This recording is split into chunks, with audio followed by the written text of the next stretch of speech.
ever stop moving. Not once has he ever let go. Not once did he ever stop proving our God is in control. Not once did he ever stop moving. Not once has he ever let go.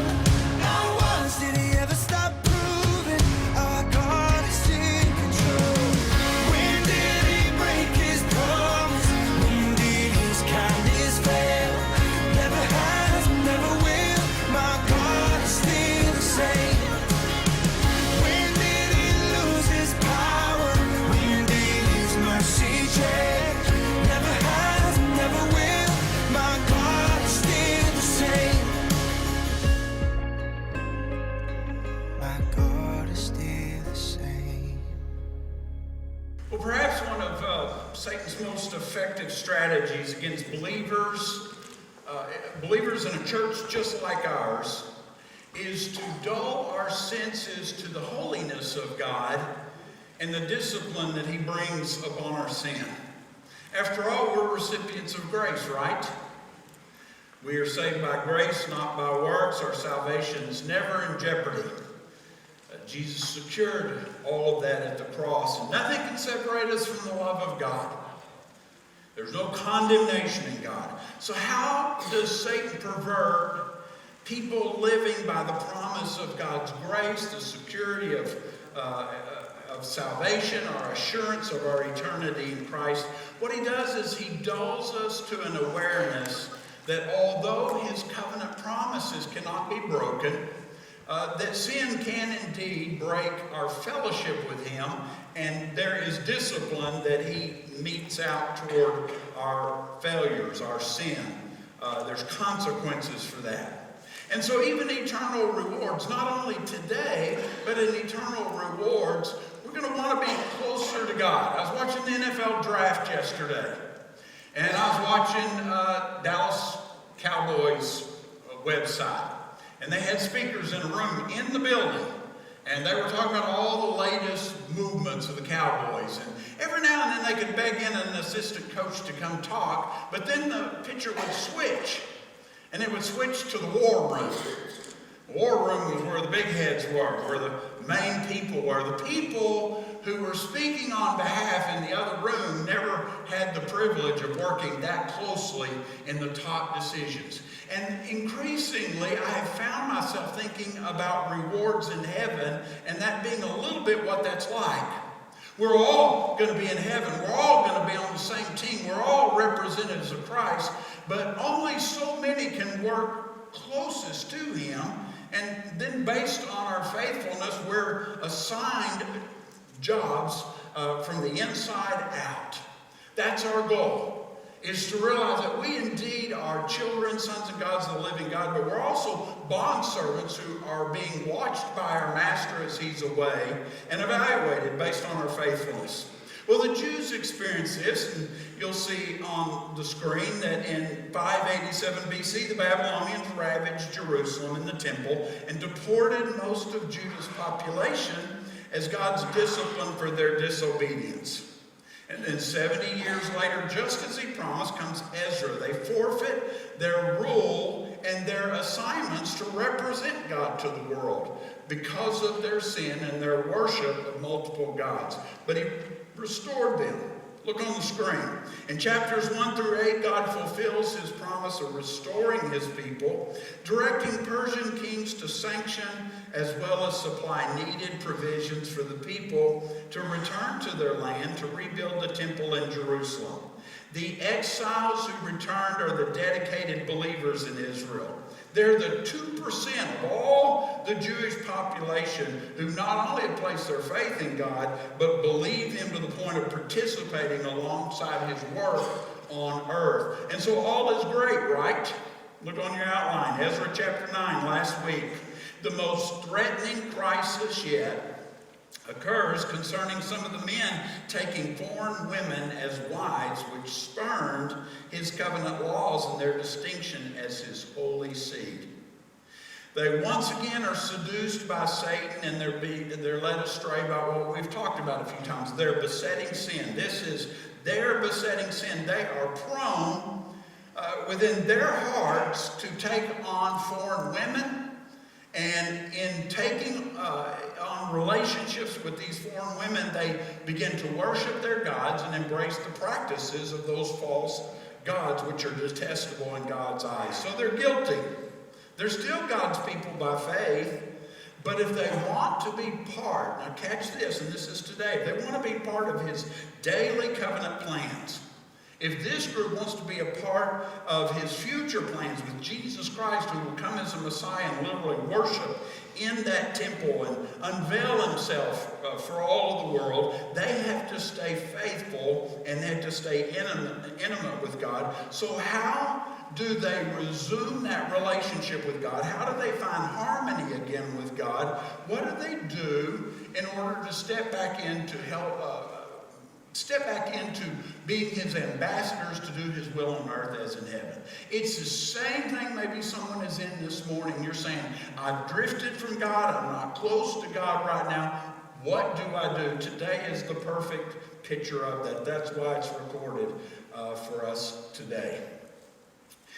In the midst of this, look at Ezra chapter 10. It's a radical story. I'm just going to prepare you. This is one of the most radical Old Testament stories. It's hard to understand, but I think as we meditate on it this morning, I think it will become much clearer in the context and everything that is written in. Ezra chapter 10.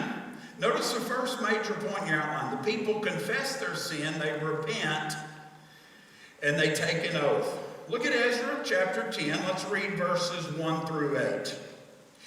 While Ezra prayed and confessed, weeping and falling face down before the house of God, an extremely large assembly of Israelite men and women and children gathered around him. The people also wept bitterly. Then Shechaniah, son of Jehiel, an Elamite, responded to Ezra, "We've been unfaithful to our God by marrying foreign women from the surrounding peoples, but there's still hope for Israel in spite of this. Let us therefore make a covenant before our God to send away all the foreign wives and their children, according to the counsel of my Lord and of those who tremble at the command of our God. Let it be done according to the law. Get up, for this matter is your responsibility, and we support you. Be strong and take action." Then Ezra got up and he made the leading priests, Levites, and all Israel take an oath to do what had been said. So they took the oath. Ezra then went from the house of God and walked to the chamber of Johanan, the son of Eliashib, where he spent the night. He did not eat food or drink water because he was mourning over the unfaithfulness of the exiles. They circulated a proclamation throughout Judah and Jerusalem that all the exiles should gather at Jerusalem. Whoever did not come within 3 days would forfeit all his possessions, according to the decision of the leaders and elders, and they would be excluded from the very assembly of the exiles. Let's unpack this a little bit. Ezra has publicly wept and he's shown great grief as he confesses and falls before the people praying for mercy. You've probably noticed as the Jews gather around, they all begin weeping with him, that the Jews were a very emotional, demonstrative people. Now I just asked the Lord, said, Lord, if I fall down and weep over our sin, will all the people weep with me and us just have revival? Well, it's just silence. God's not going to answer that because that's not the way we are. We can barely get y'all to dance and raise your hands at the music. But they are demonstrative people. What they did in crying more demonstratively or not is not the issue. I'm just having some fun with you. They come alongside him, and they're a very emotional and demonstrative people, and they begin to cry alongside him. Look at the next point. A large number of God-fearing Israelites who were doers of the word and not hearers only gathered around Ezra. Now remember who the group was at first. Who was the first group that gathered around him? According to chapter 9, verse 4, it was those who trembled at the words of God. But others of a like-mindedness began joining him, even with women and children coming in and gathering alongside him, a larger group that absolutely understands that they're not just covenant people, but that God's word is holy, and to break his law has great consequences. So Shechaniah steps up, and he speaks for the people. Now what's interesting is based on verse 26, his very father and some of his other family members were found guilty of this sin. Have you ever been called to choose on God's righteousness or your family? Perhaps you will have to. He had to choose whether his faithfulness was to his family and laying low, or his conviction of righteousness in doing God's word and a boldness to proclaim that was something he'd do even at the cost of his own father and others.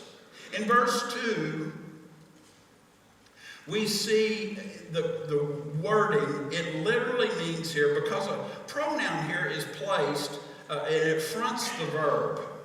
So in verse 2, it literally reads, we, emphasizing that, have been unfaithful to our God. So he confesses that they have violated God's holiness by marrying these foreign women, embracing their gods, and defiling the land with their pagan and detestable practices. So a proclamation is given to all, that they're all together in 3 days. Look at the next point in the outline. Though God hates divorce, here's what I want to try to explain to you. And he views it as treacherous and an unjust act. He views marriage to women who worship other gods as a detestable abandonment of obedience and worship that profaned Israel's holiness. That's why this Old Testament passage is so difficult. I want to warn you against something a lot of people do at this point in Scripture. A lot of times when we don't understand the meaning behind the Scripture, we just explain it away. Because God's word is very hard. His ways are not our ways. Our plans are not his plans.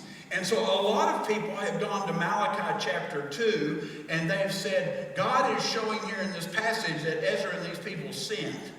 They were wrong, and God let them do it. It wasn't his will, because Malachi 2:16 says God hates divorce. What do you do when the Scripture seems to contradict itself? You have to put it in the context.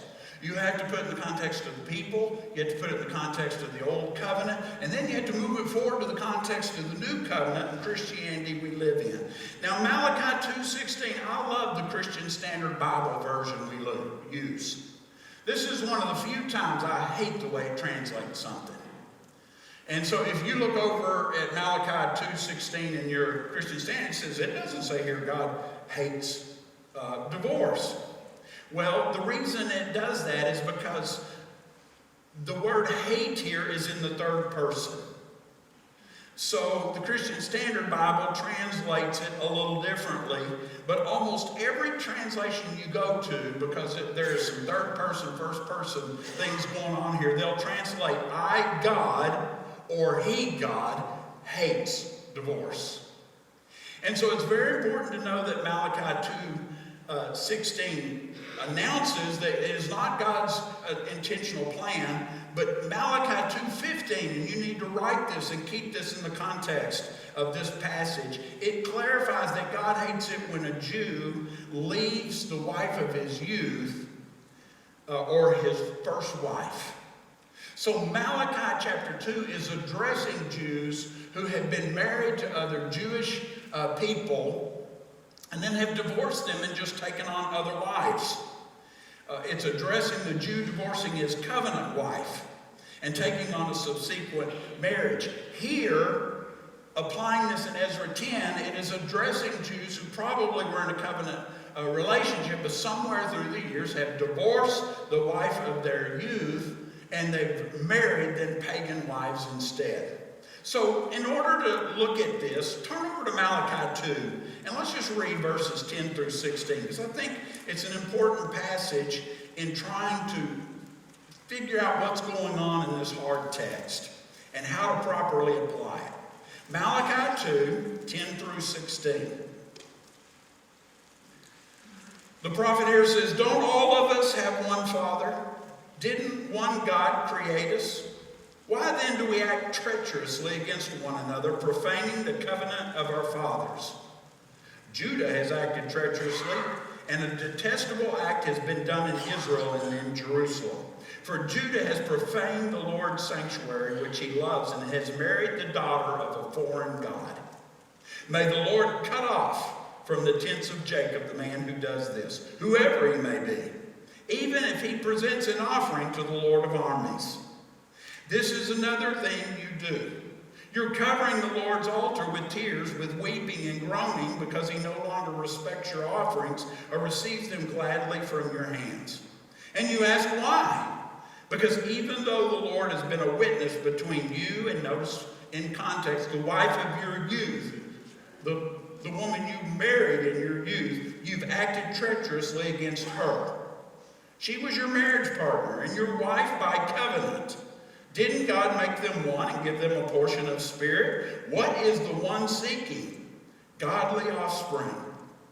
So watch yourselves carefully so that no one acts treacherously against the wife of his youth. And he hates and divorces his wife. This is why I don't like this translation. It says, the Lord God of Israel. I like better, he hates divorce, or God hates divorce, or I hate divorce. And therefore, watch yourselves carefully and do not act treacherously. Now, Malachi is written about 100 years after this event here that's taking place in Ezra. It's the last Old Testament book. And so it's showing that Judah never is going to overcome this besetting sin.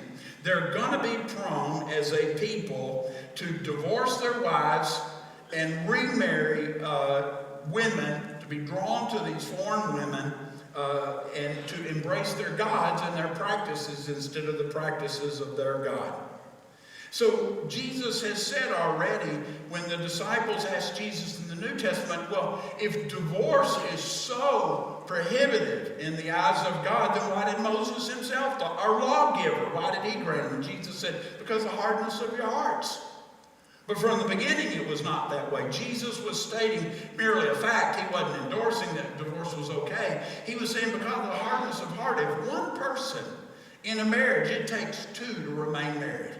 If one person denies God's will, denies God's plan, denies his commands, there's probably going to be a divorce, and there's not anything you, me, or Moses can do about that. So he said Moses did it because of the hardness of hearts. He had no choice. And people come in sometimes and they say, I'm desperate for my marriage. My partner will have nothing to do with it, nothing to do with God, nothing to do with obedience, won't talk to a counselor. Well, at that point, it doesn't matter what I say. If that partner is hardened their heart to that point, there's probably eventually going to be a divorce. So do you see what is happening here? Not God's plan, not his will, but he knows because of the hardness of heart, it's going to be a reality among his creation. In Deuteronomy 24, 1 through 4, the law picks it up. And it addresses it and says a man can't leave his wife unless there is a very clear practice or something indecent with her that allows him to leave her.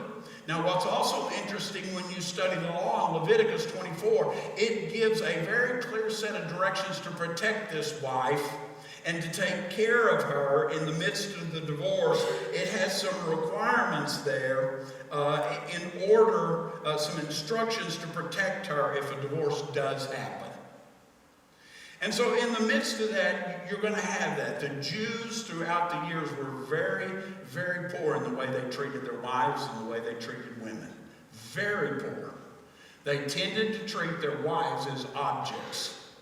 And in fact, the Sadducees followed a line of thinking that if your wife even burnt the breakfast, you could put her away. They believed in divorce for any reason at all. That's indecent. She didn't satisfy my needs, and so I'm putting her away.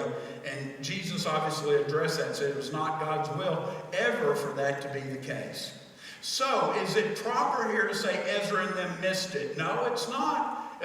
You better be very careful when you say what God shows that his people did and he recorded for our instruction was shown to show that they sinned in it. I don't think they did. I think the key is that in God's teaching with women, God revolutionized. Jesus, when he came, put women on a higher plane than they'd ever been among God's people. He esteemed them. He made it very clear in his teachings that women had equality with men, different roles in a marriage, but equality in God's eyes. There's no distinction. Jesus exalted women such as Mary and Martha. He loved Mary and Martha. And so they were his dearest friends. So what is happening here? Some of these Jews had divorced their Jewish wives and they had remarried very pagan women. And they had embraced these women's gods and embraced practices that were very detestable. And therefore it was polluting their land, and it was polluting their picture as the holy seed of God. It would be the picture of a Christian marrying someone who has nothing in common with a believer at all, and then the Christian embracing all that unbelievers' morals and mores and systems of living and philosophies, so that a person looking at the Christian couldn't tell they were holy at all whatsoever. That's what's happened here. And so it's a very difficult situation. And to expel the women in that day and context meant the children always went with their mothers. And so probably to put away these foreign wives was a matter of the wives and their children going back to their families or their countries, their places of worship in the midst of that. And there could have very well been some help that was given to them as they went off and did that. Look at the next point. So the leaders take an oath to fix the problem, but there's no guarantee the people will follow.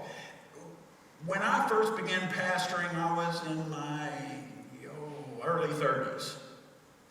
And I've worked with Larry for years, and since he's 50 years older than me, I'd frequently go to him for advice.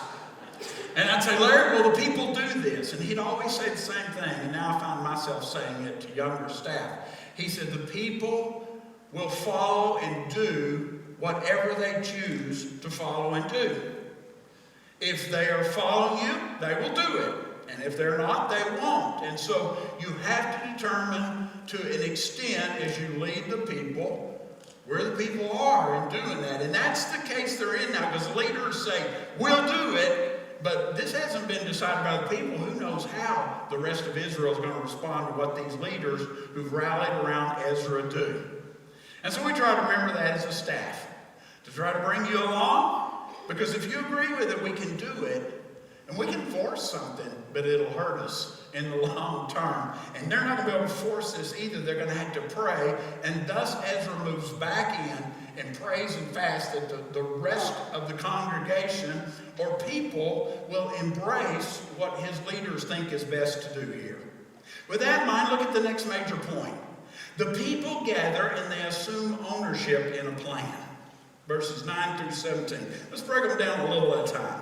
Notice the first point there. All the men gather in 3 days, trembling both physically and emotionally. Now this took place in December. There's heavy rainfall in December. It's the early part of moving into winter. The average temperature is in the low 60s. So I want you to picture the setting here. It's dark, it's chilly, there's a cool breeze blowing, and the rain is coming down in sheets, and they're gathered outside the temple, huddled, and they're literally shaking. But what verse 9 says is there's more than them just being physically cold. Look at verse 9. It says, so all the men of Judah and Benjamin gathered in Jerusalem within the 3 days. On the 20th day of the 9th month, all the people sat in the square of the house of God, trembling because of this matter and because of the rain. It was an emotional heaviness, fear, spiritual. There was an awareness as they sat there that we serve a holy God and we have blown it in his sight. So they're shaking. And they have decisions to make, and they come to grips with the weight of their decisions. Look at verses 10 and 11. Then the priest Ezra stood up and he said to them, "You've been unfaithful by marrying foreign women, adding to Israel's guilt. Therefore make a confession to the Lord, the God of your fathers, and do his will. Separate yourself from the surrounding peoples and your foreign wives." Ezra commands them to honor the Lord. And due to the heavy downpour, it's interesting to see his message. It's a very brief message. He basically says their sin is one of unfaithfulness to their God. And then he verbalizes, you are guilty. You stand guilty before him. And then he challenges them to acknowledge their sin. He says, do something about it. You want to know what to do about it? Separate or divorce your foreign wives. Put them away. See why this chapter is so hard, so difficult.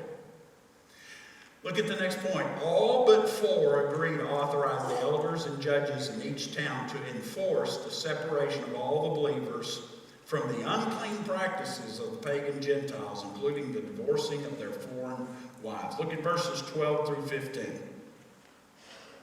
Then all the assembly responded loudly, "Yes, we will do as you say.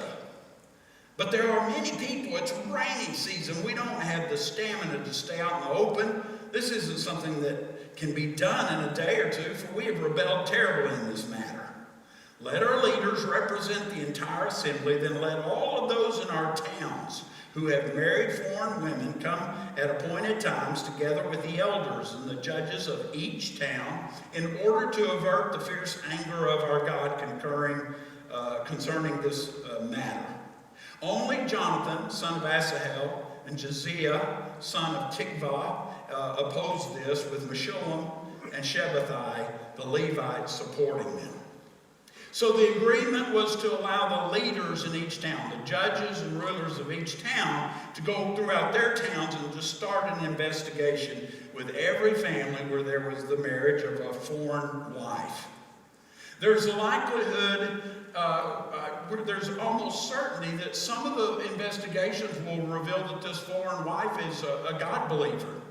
She has put away all foreign gods. She's embraced God. She's entered into covenant with Israel and is worshiping alongside her husband in a covenant relationship and in obedience to God. And in that case, they would have passed it. Because remember, this issue has nothing to do with race. It has everything to do with holiness and the issue of false gods and detestable practices and God's people being set apart and holy so they can represent him to their world. And so there's 4 who disagree, and there's debate on whether they disagree with the plan, they don't like it, they think it's too harsh or whatever, or I think more likely they disagree in any procrastination of doing it immediately. It's very well doesn't say what. They could have very well been saying it needs to be done immediately. We think putting this off and not taking care of. So we don't know. Either way, we just know everyone but 4 people agreed exactly with that plan that they had. So thus in 11 days the examining began. Verses 16 and 17. The exiles did what had been proposed. The priest Ezra selected men who were family heads, all identified by name, to represent their ancestral families. They convened on the first day of the 10th month to investigate the matter. And by the first day of the first month, they had dealt with all the men who had married foreign women. It took 3 months for the marriages to be examined, each case judged individually so justice could be done. Ezra writes nothing of what happened to these people. Presumably, they just went back to their families or their countries, and they moved back into that and presumed their lifestyle in their own countries, their own lifestyles with that. Ezra concluded the account by listing all the offenders in the foreign marriages. There's about 110, 115 of them. Look at the last section here that we're, again now, if I have One of my fellow overseers who wants to come up and read these names, you can come on up now if you believe we should always read all of the passage. But I don't think there will be any, so we're not going to read all these names. Aren't you glad I would have done that when I was younger? Looked up every one of them, tried to figure out how to say them. The offenders are listed, verses 18 through 44. Notice in your outline, the guilty include both clergy and laity. It emphasizes priests, Levites, musicians, and gatekeepers. There's 17 priests listed, 10 Levites, including a singer, 3 gatekeepers, and 84 others from around the nation who are listed. Look at the next point. Ezra's narrative ends abruptly, and he leaves us with an assurance that our God is in control. He has a perfect plan for us today and in the future, and he expects the proper response as his people. As I said earlier, it's a complex chapter. It requires us to rightly divide God's word throughout the Old Testament, to apply the truths in context, to determine why we record it for our instruction. And some of you are sitting there and saying, you never took care of how we handle it today. Now, so let's talk about what does it mean in the New Testament when you take it over. Would this apply today? If you're sitting there and you're married to a lost person, or if you know a Christian who is, does this apply in the New Covenant that we've put them away? 1 Corinthians chapter 7, 10 through 16 addresses that very issue, and the answer is no. We do not address it today like they did in this particular instance. 1 Corinthians 7, let me read verses 10 through 16. To the married I give this command, not I, but the Lord. A wife is not to leave her husband, but if she does leave, she must remain unmarried or be reconciled to her husband. And a husband is not to divorce his wife. But I, not the Lord, say to the rest. He's not saying this is my opinion rather than God's. What he's saying is Jesus addressed this, but with the same authority, I'm going to address this and apply this a little further. That's what he's saying. Some people say you can just wipe all that out because that's just Paul's opinion being recorded for us. No, it's not Paul's opinion. He said Jesus taught this. Don't divorce, but let me take it a little further based on the authority of Christ and as an apostle and move forward. Verse 12. He says, but I, not the Lord, say to the rest, if any brother has an unbelieving wife and she's willing to live with him, he must not divorce her. Also, if any woman has an unbelieving husband and he's willing to live with her, she must not divorce her husband. For the unbelieving husband is made holy by the wife, and the unbelieving wife is made holy by the husband. Otherwise, your children would be unclean, but as it is, they're holy. But if the unbeliever leaves, let him leave. A brother or sister is not bound in such cases. God has called you to live in peace. Wife, for all you know, you might save your husband. Husband, for all you know, you might save your wife. The Old Testament was a covenant in the keeping of God's law, period. Every time you sinned, you showed your faith in God by sacrificing and coming back into God's will. The New Testament is a covenant of God's grace. Our sin already paid, the penalty paid. And therefore, God gives us allowance on our sin that is a little different. And he says here, because in the new covenant you are saved and the Spirit of God lives in you, if one person in that house is set apart unto the holy things of God, it sanctifies the whole home. The whole home has an opportunity to be set apart to God. So it says believers are not to divorce an unbelieving spouse. And he says, because your children and your family can be sanctified, they might be made holy through a believing spouse, and it keeps peace according to God in the public. And so in that they can be sanctified or set apart. Does it mean they're saved? No. It just means they're under a sanctifying force that where God blesses the spouse, they may see that and begin to say, the blessings we have come from your relationship with God. And so it says, if the unbeliever leaves, you can let them leave. And not only does Jesus permit divorce in that, but you can remarry in that case. Tough chapter, isn't it? When I determined to read this book, I dreaded this chapter. I found it fascinating. to begin to build into it and to see it. And it comes back to exactly where we started. What's our response? Ezra reveals the worship of God and obedience to his word as the supreme priority for a community of believers. We're called to worship. We are commanded to worship together at least on a weekly basis. To set aside a day together to prioritize above all other things the worship of God. And then secondly, we're called to obey his word, to understand that we are under an element of grace, but we're called to obey him. That's the hope for God's guilty people.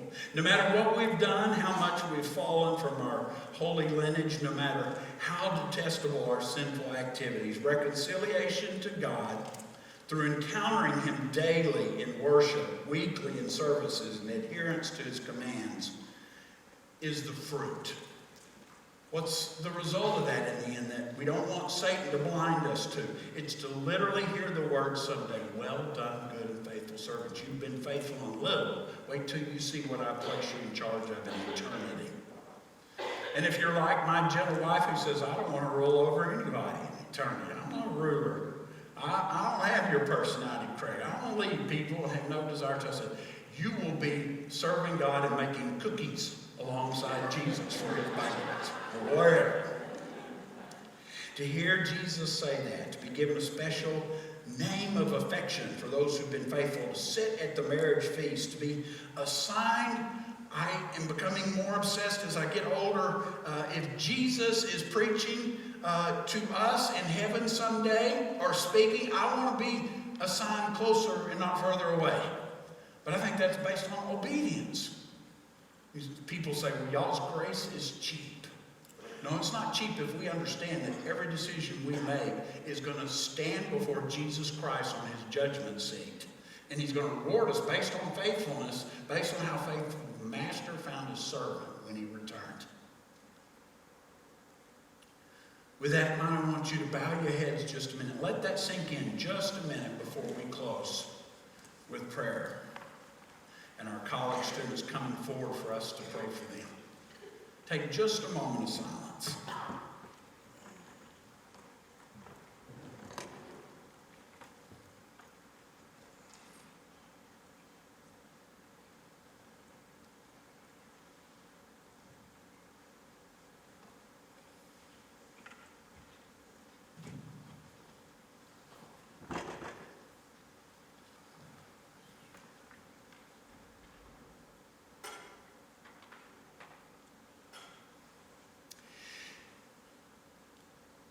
God, we understand your grace in this church. I think we emphasize it often.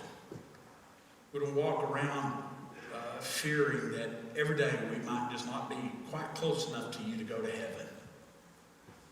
We understand that based on that grace, we should want to faithfully follow you. But we forget sometimes that we fall out of your covenant will and your usefulness when we engage in sin. We reject authority, we reject worship with your people, we reject obedience to your word. And so I pray that you speak to each person in this room. You'd guide them according to your hesed, faithful kindness, goodness, mercy, love, forgiveness, and grace that you have for us. And I pray these things in Jesus' name.